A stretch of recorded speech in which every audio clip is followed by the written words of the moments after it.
and you're probably now about ready to claw the walls down in your house.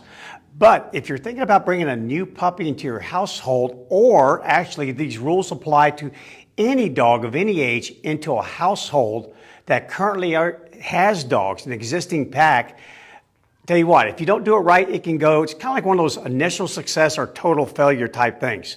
It can go horribly wrong. And I'm here to tell you, I do canine pharmacotherapy. I put that out before. I deal with dogs who have abnormal fears and abnormal phobias, just like human beings. And in most cases, the vast majority, I can trace it right back to the womb, then what occurred while the puppy was with the breeder, and then what occurred directly after during the first couple of weeks, from 8 weeks to about 14 weeks of age. So this is vital information, vital. Okay, so pay attention. If you plan on bringing a new puppy into your household, or you're going to rescue a dog or adopt it from the shelter, these rules apply if you already have existing dogs in your home. And I'm telling you what, when it comes to puppies, I'm more concerned than ever. And the reason being is that you learned from yesterday's video how critical the role is of the breeder in socializing your puppy during those critical periods, that month between 4 weeks and 8 weeks.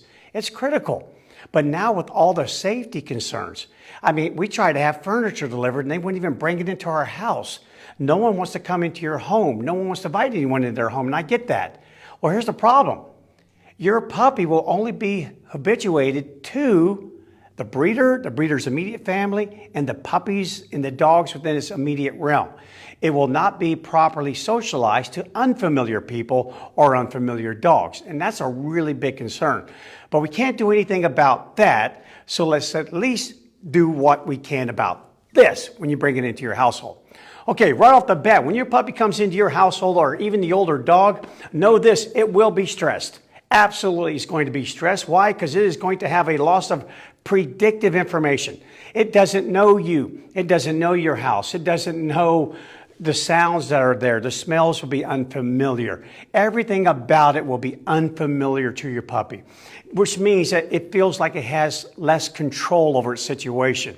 And then it's going to be missing social support.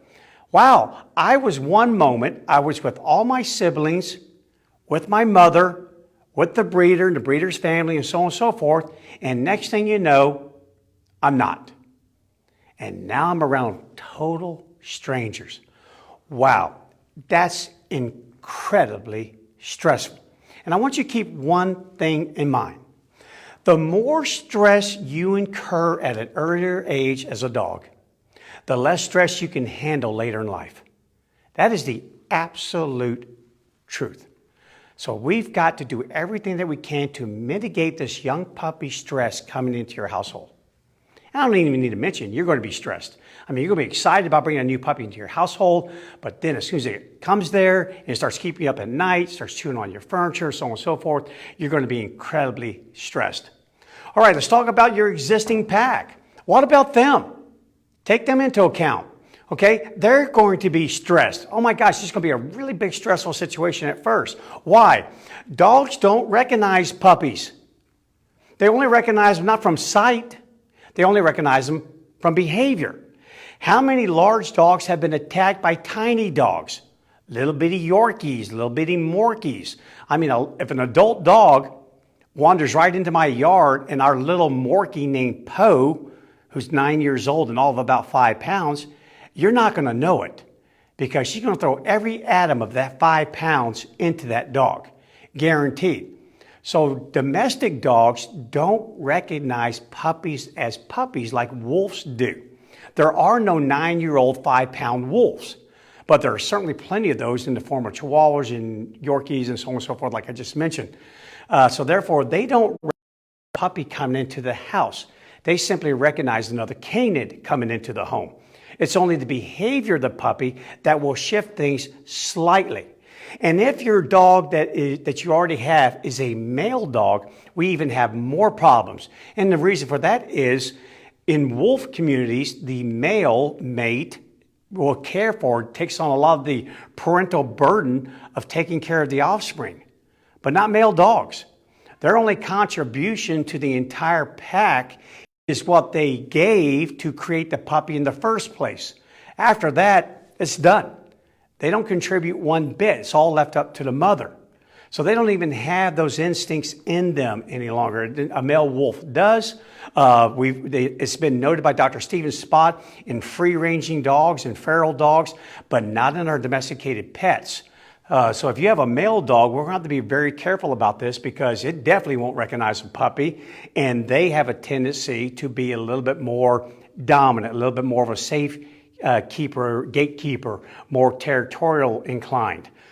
And then also, if you have even more than one dog, there's going to be the immediate destabilization of the hierarchy just because I recognize the fact that another dog just came into the household. So that's going to incur stress, and which then could cause competitive aggression. The number one reason why a dog will attack a human or another dog, competitive aggression. It can also cause a disruption of attention. Wow, your current Fido was getting all this attention. You're sitting there petting it, playing with it, and suddenly here comes the new puppy. And guess who's getting the lion's share of attention? The new puppy, of course. And that is going to cause and can definitely lead to competitive aggression. Now again, there's no absolutes. There are case-by-case scenarios and situations that differ. When I tell you these things, this is the majority rules. The majority rules. So I just want you to be on the lookout for it. All these things can lead to a real problem when you bring a puppy into your household. Okay, so what do we do about it? So I'm going to flip the page here. All right, now you guys are probably going, oh my God, how much longer does Bryan have? Okay, here's what we do. We got action to do here. Number one, please, please, please pay attention to this. Not only have I had to go through this, I don't even know how many times, but this advice I have handed to probably no less than 300,000, 400,000, 500,000 people over 4 decades. It works. Please, please pay attention to it. Allow for a period of acceptance. Acceptance. That is more important to your puppy than food. That social support, that predictive information is more important than food to it at that moment. It must have that because out in the wild, if I don't have that, then I won't live long enough to even obtain any food. So suddenly food, that basic ingredient of life, takes a back burner. I can survive many days without food, but I won't survive several minutes without acceptance by something or some group that can protect me. So you're going to have to allow for a period of acceptance by you're going to accept your puppy, but your dog doesn't see it that way. No. I remember when we brought Captain into our household as a young puppy, we still had a big, powerful German Shepherd named Dax. And Captain was kept in a crate, kept away from him, because during the period of acceptance, I do not want any physical interaction between your existing dog or dogs and your new puppy or even your new dog. Again, all these rules apply to any new dog you bring into your household. And it may last just a couple of days and it could last up to a week. But that means you can see each other and they should be able to see. You don't put one in the basement and one upstairs. They need to see one another. They need to hear and smell one another. Just no physical touch. Dax would go right up to Captain's crate.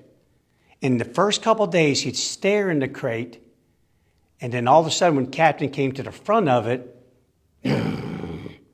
and I was like, whoa, okay, we have not accepted him just yet. But by about day 5, if I remember correctly, this was many years ago, it changed. Suddenly Dax went from growling to chest on the ground, butt in the air, tail giving it one of those, and he was whining. He had accepted the young pup. He was ready to interact with the young pup. Your dogs will give you very visual and very visible signs that you can't help but recognize. You just have to observe. And number 2, you have to be patient. Very patient. Let this thing go. So just keep your pup in a crate. I don't trust playpens. Older dogs can go over playpens or they can go through them. So don't do that, especially if you can't supervise them. Make sure that your older dogs do not have access to this young puppy. Again, no physical access. Put them up and put them up in one of the crates that I told you about in some videos, I believe it was last week. Try to do that. Okay, number 2. When you do feel that your older dog has accepted your new puppy or the older dog that you brought into your household, initially supervise all. Now notice that's not the word some. It's all. Supervise all initial interactions. Why, people ask? A, there's an opportunity right then, an opportunity to immediately dominate the new puppy or the new dog. Now, that's not all bad. A stable hierarchy will reduce stress. A destabilized hierarchy will create an unusually, abnormally high amount of stress. So dominating's fine if your dog knows how to do it. If your dog has shown you in the past, I do know how to dominate properly. I know where to grab. But don't count on that. They have instinct, but they could just be really rusty. Someone could have taught me, and they did many, many years ago as a kid, how to throw a baseball. In fact, I played a second base, shortstop, and I had a pretty decent arm on me. But when my last attempt to throw a baseball, I looked like one of those people that they invite up onto the mound at a Major League Baseball game, and they whiffed the whole plate. Yeah, it takes skill set. You have to practice. You have to reinforce those skill sets. Don't count that your dog has that ability to dominate without harming your puppy, unless your dog's proven to you in the past. And then if they do, then supervise. Just don't let it get out of hand, but just don't disrupt it. Trust me, there's going to be a video about overprotectiveness and how we have to avoid that. B, your dog may want to start playing with the new puppy. Yeah, there'll be upcoming videos about that as well, the aging process in your dog and what a new puppy can do to help prolong your dog's life or shorten it if it's a real pain. But watch out for the play. Many times, 80-pound dog, 8-pound puppy. Let the play get out of hand, and that's like a college linebacker running over a pee-wee football player. Injuries can be a result of that. There can be deaths. I owned a vet hospital. Unfortunately, we saw this occur. And then lastly, fear. Allow your puppy to be traumatized at an early age, and it can and most likely will have lifelong consequences. It really will. I was with a client about a month ago, and her dog was unusually fearful to medium to large sized dogs that looked a lot like a German Shepherd. So, of course, in the course of the interview, I asked her, I go, was there any sort of event that occurred in your pup's life when it was young that it was attacked in some sort of way? And come to find out, sure enough, it was attacked by the family dog, which happened to be a big German Shepherd mix. And it was attacked to a point that it had to go to a vet hospital to seek treatment. Well, there you go. You know, and when she says, she goes, I don't know if this played a role in it or not. I'm telling you, it played a huge role in it, because this dog now going through life 2 years later is afraid of any dog that has any sort of similarity to the dog that attacked it and sent it to a vet hospital at 11 weeks of age. Okay, so we want to just we like the play. I like the play. I like the stabilization of a hierarchy. I just want to supervise it, kind of like one of those trust but verify things. Supervise it till you feel you no longer have to. They seem to have everything under control. Okay, number 3, competitive aggression. Remove any reasons for it. Remove all food and food dishes, even empty dishes. Remove them. The only dish on the floor contains water. That's it. Remove all toys. Do not allow them to play with toys near each other, not at first anyway. And then once you separate them and you say, okay, you older dog, you go play with that toy in the living room, and you young pup play with the toy over here in the kitchen. When the playing with the toys is over, make sure you're very good about accounting for how many toys are on that floor. You want to pick all of them up. Otherwise, older dog finds the toy, and young puppy, not knowing what happens when I approach older dog, goes up too close, and we could have a full-on attack. Full-on attack. My toy. I'm not going to shoot the pup. And again, this will really escalate very quickly with older dogs. Puppies are given some grace once older dogs realize that they are puppies. But again, they don't know that until they learn that on their own. And we don't know for sure if they think in their brain, oh, you're just a puppy. They just may think, wow, you're just a really immature small dog. Well, I don't care. All I care is about how they interact with them and how they respond. Okay, and then lastly, take your puppy to a puppy group class. Now, of course, if you have an older dog that you adopted from a shelter rescue, unless it's displaying unusual fear, really phobic around unfamiliar dogs, you can take it to a group class as well, or take it to any sort of training in which the dog will be introduced to unfamiliar dogs. These are important. Otherwise, your young puppy could habitualize to the behaviors of just one dog or two dogs, depending on how many you have in your household. They learn them. It's kind of like you. You hang around with only a certain group of people, you learn them. You learn their mannerisms, you learn their gestures, you learn their voice inflections, you learn their language, and then all of a sudden I take you and I go, that's it. Now I'm going to put you in a foreign country. Ah, they're humans, but you don't know anything. Make sure your puppy is well-rounded, because otherwise, yeah, he tolerates X, Y, and Z.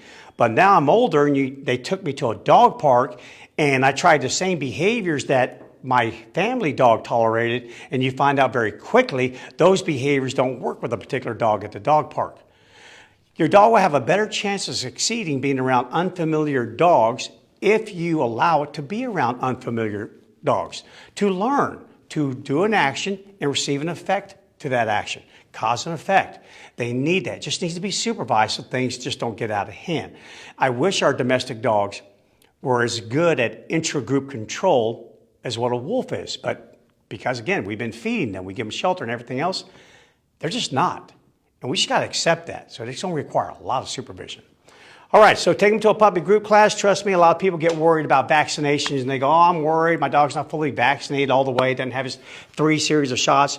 I'm here to tell you, any veterinarian worth their salt will tell you that the benefit of learning how to interact and to read the signals and being able to communicate with unfamiliar puppies is far greater than the risk of any sort of vaccinations. Just remember, if they're in a good puppy class, those puppies should have the same level or darn near the same amount of vaccinations as your puppy. So that risk is very minimal in comparison to the benefit of what you can achieve by the socialization. Okay, guys, that's it for today. That's introducing your young puppy or your new dog into the household. Of course, it gets a lot deeper than that. These are short Facebook Live videos. If you've got questions about it that I didn't seem to answer or cover on the video, make sure you reach out to me. A lot of you are doing that. You can just put it in the comment section, or you can email them to me, Bryan with a Y at tamingthewild.com. Please be sure to share. And tomorrow, we're going to talk about introducing the new puppy or the older dog to a household that has children. So stay tuned for that, because that's another important video as well. Until I see you then, be safe, be vigilant, and stay apart. Joshua, back up a little bit. You get a little bit too close to me.